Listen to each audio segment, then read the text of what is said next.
Bonjour à tous et bienvenue pour cette nouvelle vidéo. Aujourd'hui on se retrouve pour un nouveau hors-série jeu de société sur Lucky Numbers. C'est un petit jeu de société de 1 à 4 joueurs. Donc la version 1 joueur c'est la résolution de puzzle. J'en parlerai pas dans cette vidéo. Je vous laisse découvrir cette partie-là si vous achetez le jeu. Et donc ce jeu a été créé par Michael Schacht. Je ne sais pas si je prononce bien son nom, mais voilà.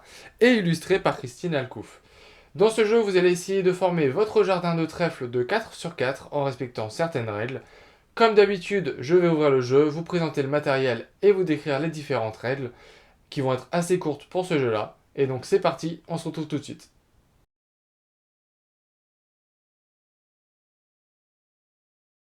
On se retrouve donc avec tout le matériel disposé sur la table. Comme vous pouvez le voir par rapport à d'autres vidéos que j'ai pu faire sur cette chaîne, nous avons beaucoup moins de matériel. C'est en effet un petit jeu. Donc vous allez avoir deux choses. Les plateaux de jeu, donc les 4 plateaux de jeu sur lesquels vous allez poser les trèfles pour jouer. Et vous allez ensuite avoir tout simplement les trèfles. Vous allez avoir 4 couleurs de trèfles, une couleur par joueur, et ces trèfles vont être numérotés de 1 à 20, tout simplement. Le but du jeu va donc être très simple, vous allez devoir être le premier joueur à compléter entièrement votre plateau de 16 tuiles, et pour cela vous allez devoir respecter deux conditions, respecter l'ordre croissant de gauche à droite, et de haut en bas, tout simplement.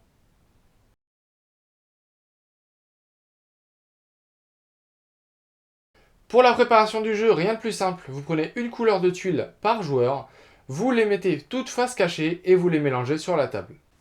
Au cours de la partie, bien entendu, les couleurs ne sont plus importantes. Vous pouvez très bien jouer sur votre plateau du jaune, du violet et du rose, cela n'a pas d'importance, seuls les chiffres comptent. Donc chaque joueur ensuite reçoit un plateau qu'il va placer devant lui en mettant bien la petite coccinelle en bas à droite.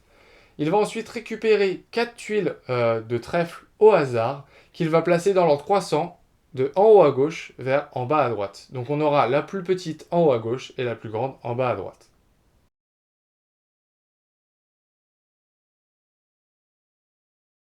Pour le déroulement de la partie, c'est également très simple. C'est le joueur le plus âgé qui va commencer et ensuite on ira dans le sens des aiguilles d'une montre. À votre tour, vous avez deux possibilités pour jouer. Soit vous allez récupérer une tuile qui est face cachée, regardez si vous pouvez la poser. Si vous pouvez, vous la mettez sur votre plateau et ça passe au joueur suivant. Si vous ne pouvez pas la poser, vous la remettez au milieu de la table, mais cette fois-ci face visible. Et on arrive donc à la deuxième possibilité qui peut se présenter de temps en temps.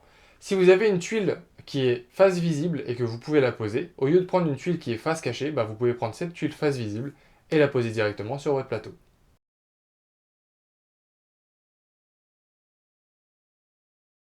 On arrive aux règles de pose. Un joueur peut décider de poser une tuile soit sur une case libre, donc imaginons ici par exemple, ou il peut également décider de remplacer une de ces tuiles par une tuile présente.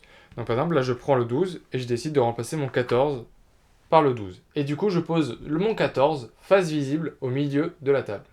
Il y a ensuite une seconde règle que je vous ai déjà présentée, c'est de respecter l'ordre croissant sur les lignes et sur les colonnes.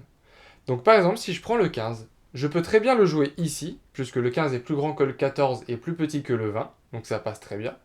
Je peux également le jouer ici, puisqu'il est plus petit que le 20 et plus grand que le 8. Par contre, ce que je n'ai pas le droit de faire, c'est de jouer le 15 ici. Car sur la ligne, on respecte bien l'ordre croissant, le 15 est bien plus grand que le 8, donc ça correspond. Par contre, le 15 est plus grand que le 14, donc je ne respecte pas l'ordre croissant du haut vers le bas, et donc je n'ai pas le droit de jouer ma tuile ici. Donc je peux très bien du coup la jouer ici, ici, ici, là. Je peux également la jouer ici, par exemple. Mais après, il faut faire attention à ne pas se bloquer les situations qui vont venir par la suite, et donc jouer le plus stratégiquement possible.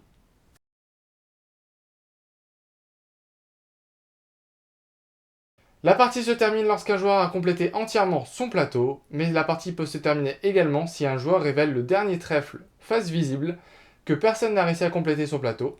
Dans ce cas-là, on fait un dernier tour de table, et si encore, à la fin de ce tour de table, personne n'a réussi à compléter son plateau, on regarde le joueur qui a le moins de cases libres sur son plateau, et on le déclare vainqueur. S'il y a une égalité, les deux joueurs sont vainqueurs, ou les trois, etc.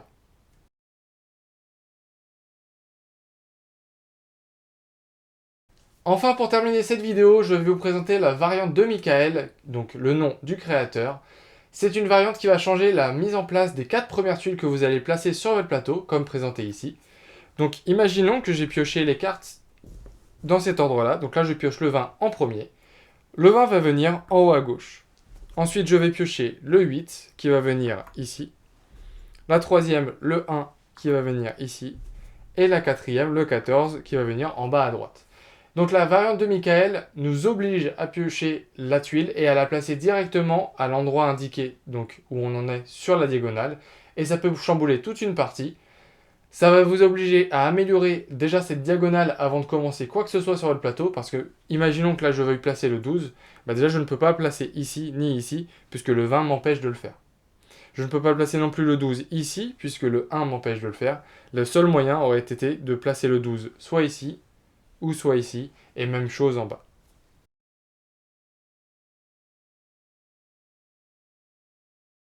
Et voilà, on se retrouve pour cette fin de vidéo. J'espère que celle-ci vous a plu. Si c'est le cas, n'oubliez pas, comme d'habitude, de mettre un j'aime, de commenter et de vous abonner si ce n'est pas déjà fait. Et je vous dis à bientôt pour une nouvelle vidéo. Salut!